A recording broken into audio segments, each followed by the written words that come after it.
So wrongful termination is such a loaded word. What does it really mean? Well, there's a couple of times where wrongful termination really becomes an issue with our doctors. So it could happen if you let go of someone who, for example, is pregnant, because that's considered pregnancy discrimination and wrongful termination. It could happen if someone is been disabled or is injured and you let them go.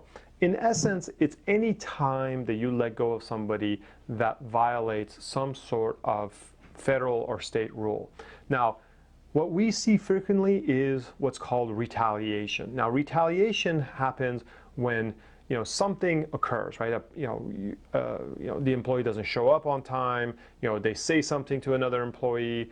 They do something that really upsets you. Usually, it's not the first time. It usually is something that happens, over a long period of time, and maybe you don't say anything, and then suddenly, it comes out as a more major issue. Well, what happens is that when you retaliate against someone, that occurs where you take an action against their employment because of something they've done. Now, it's only wrongful if what they've done is protected.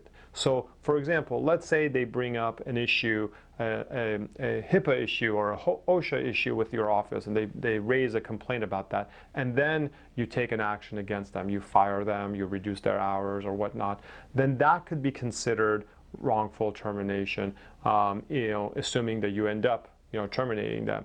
Now, it's retaliation if you take those steps against their employment with the hope of them sort of exiting on their own.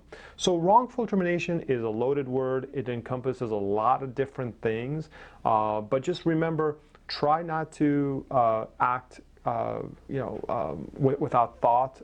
Take a moment, call someone like me to walk you through the issues, at least have a third party kind of discuss it with you before you take any great steps against the employee, because it might come back and haunt you.